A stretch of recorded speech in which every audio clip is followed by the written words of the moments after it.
So I don't even know why I bought it. I just think everyone should own a Buck 119. So the knife is not particularly dull. It will cut paper, but there are hot spots in the edge, what I call them hot spots, little chips right here, or grind marks. So it's not great. You know what I think? I think it could really use a convex edge. The only way you can do it is you can only do it on a belt sander. I'm just going to use a random belt. A flexible section here and here. And see, this particular machine has this tensioner. And when you apply pressure, it creates a radius. So if you want a steep radius, you go here. See, I can get more radius here. A little closer to a flat, you get here. And if I really want some just flat, I'll come in here. This is cold water. I'm adding some dish soap to it. This little bit of soap produces lubricity. It keeps everything running smoother, and it will eventually make your edge better. All right, enough talking. Let's do some sharpening. It's kind of hard to see with the way I position the camera is, but I am not horizontal on my blade. I come in at about 15 degrees angle. Reason is this slope on the belt section is 30 degrees. So if I came in straight in, my edge would end up being 60 degrees overall, or 30 degrees per side. So now I'm going to go same belt direction, opposite knife direction, and like I said, that large sharpening tool allows me to do it easily. The reason I want to go with this same belt direction, it helps me to visualize the angle better. So I kind of visually split the slope in half, and that gives me 15 degree entry point, but because the belt curves up a little bit, I actually end up between 17 and 18 degrees at the edge. So the first belt I used was 600, and I'm going to a well-used 600 belt. So it gives me about 800 to 900 grit size. And the reason I am doing it like that is because I still would like to get a good burr without risking to remove too much metal.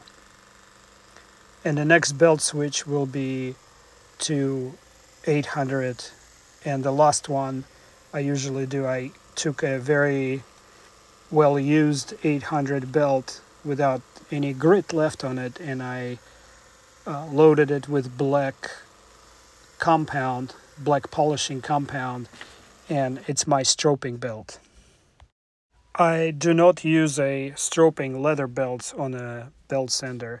The reason is I feel that it will have more chance to actually eat into your edge, over polish it, because leather compresses right at the edge and gives you that radius that you really don't want.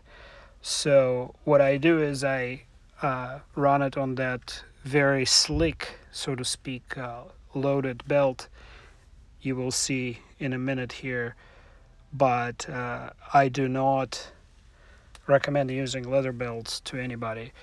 You have to hand stroke it after you finished with a grinder, and that's it.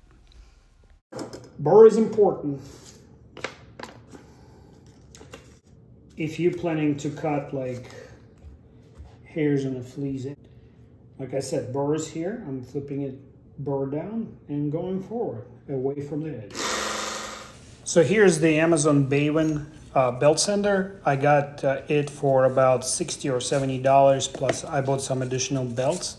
This is all very inexpensive, especially the belts, and I will provide links to the machine and the belts in the description. What I like the most is the bidirectional capability of this machine. I can reverse the belt direction. It has a vertical flat section that I can use for narrower blades, and then this flexible sections, they allow me to do convex edges, and sometimes I sand down the handles to fit my hand better. It also works really well on the gentle recurves. And it comes with a small buffing wheel that screws into this pulley right here. I don't use it very often because it's way too soft to work on steel, but I did polish a couple of handles using it, and it worked out great. The speed of the machine is adjustable, and it's very important depending where you're working on the edge or on the spine. You might want to go less aggressive. And it's bidirectional. I can reverse the direction of the belt, which is also a great feature because you can't always get to the belt the same way from both directions. And for stropping, I also have my own unique approach. For starters, I don't use green compound. I think green is fine for mirror polished edges, but I'm still in the process of sharpening at this point. I don't think I'm just simply... I use black compound.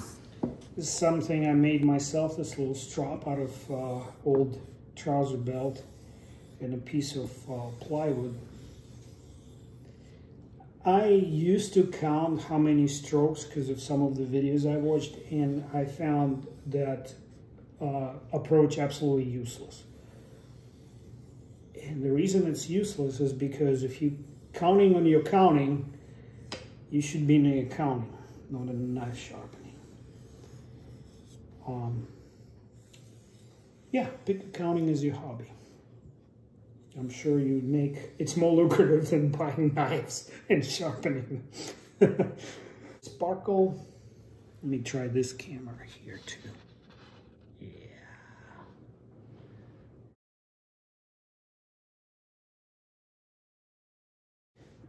Okay.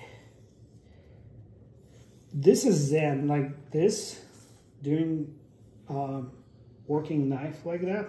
This is a big blade, good solid handle, a classic shape. All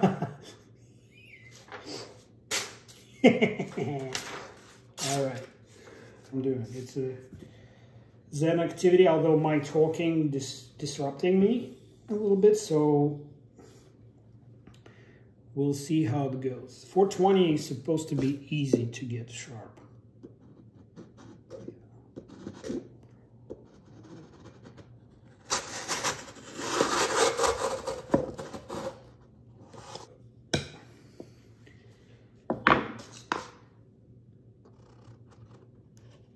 And here we go. That's, sorry, I have to correct here. Sorry about that. I'm gonna say this knife is sharp to the tip. Hey y'all, watch this. Ooh.